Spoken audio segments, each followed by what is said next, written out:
Take a moment, pause the video, and try to draw C4H10. Okay, did you draw this?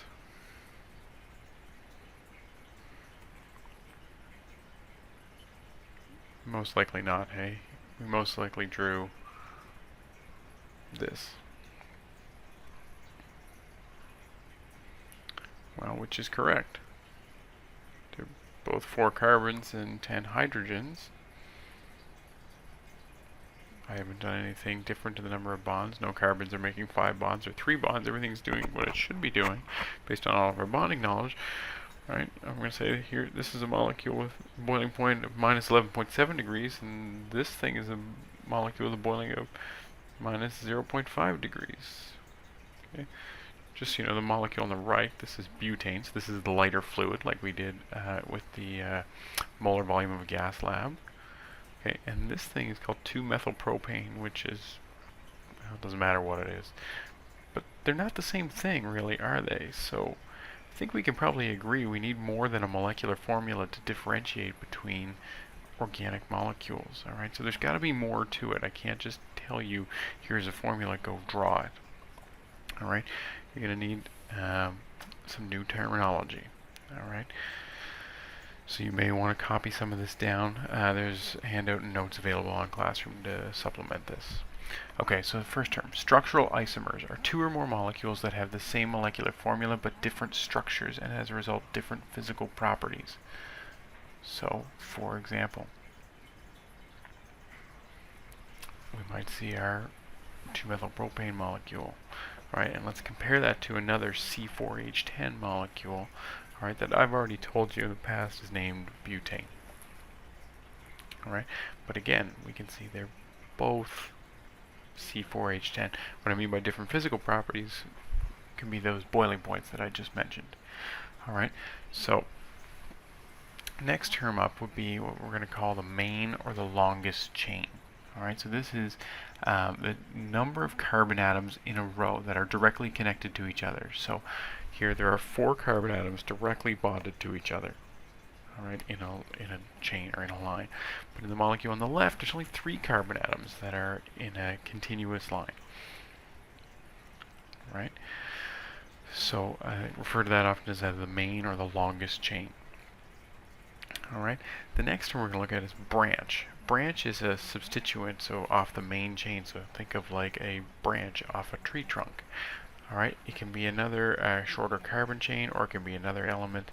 Alright, but as we see here, the molecule on the left has a branch of 1 carbon in length. The molecule on the right had no branches. Alright, here's the stepwise guide to how to do this. First of all, find the root of the name by identifying the main or the longest chain. So, you may want to copy this down and try it with me. Alright, there are 5 carbons, alright, which means the root of this name is a pent or penta, basically 5 carbons. Right? Don't try to be a hero and do it without these tables right now, use them. Right? So find the suffix. So this is locate any functional groups. Well, everything today, and for the next little while, we're going to look at just single bonds between the carbon atoms. Right? This means the suffix is ane because these are alkanes. Step 3, number the carbon atoms. Okay, carbon number 1 is always at one end. Okay, and we try to get the lowest numbers possible in terms of branches. Remember, you can always go back and pause that. Alright, so there's 2 ways I can number this. I can start from the right, 1, 2, 3, 4, 5, go to the left, or I can go 1, 2, 3, 4, 5 from left to right. So which is it? Right, well, in order to answer that, I'm actually going to go and I'm going to have a look at the next step, and I'm basically going to have a look at the branches. Alright, so I'm going to see that there's these 2 branches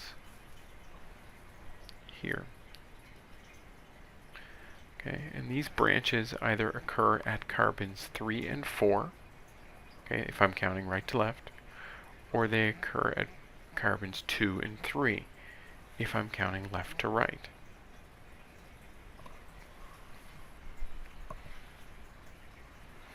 Okay, so 2 and 3 are lower numbers than 3 and 4, so the numbering sequence is correct from left to right.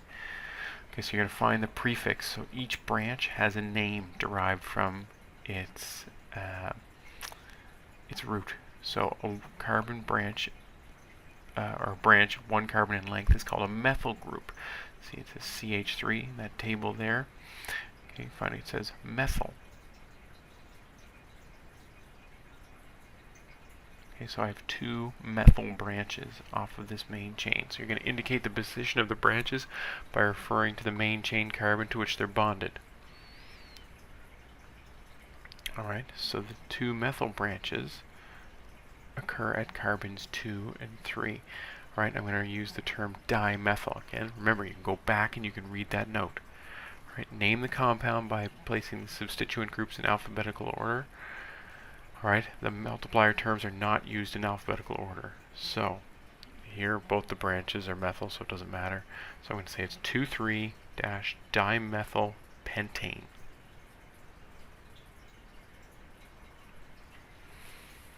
Right, remember, you can go back and you can pause this. You can have a longer look at what those stepwise directions are. Alright, so try another one. Draw the molecule as I have drawn it, and then try to work along with me.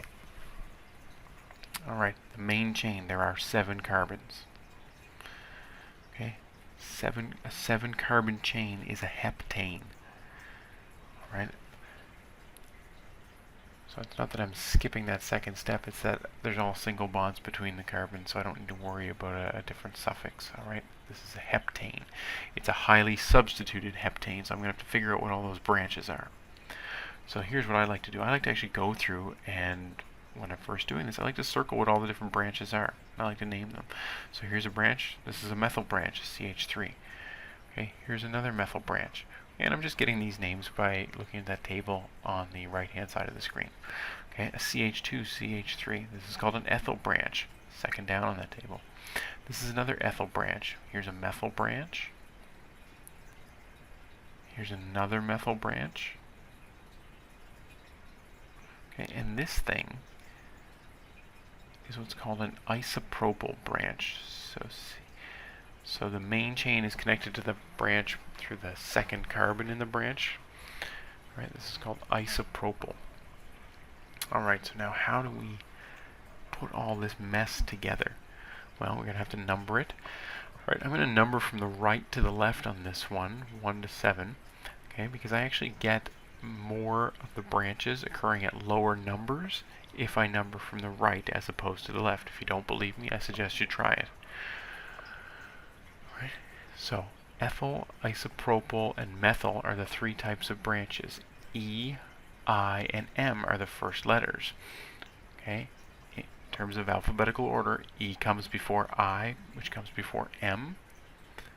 Alright, so when I go to write the name of this, I'm going to write 3,4-diethyl, because the ethyl groups, alright, occur at carbons 3 and 4. Okay, dash 4 dash isopropyl, dash 2, 2, 6, 6 tetramethyl heptane. Okay, EIM in terms of the order. Right, that's the whole name of this thing.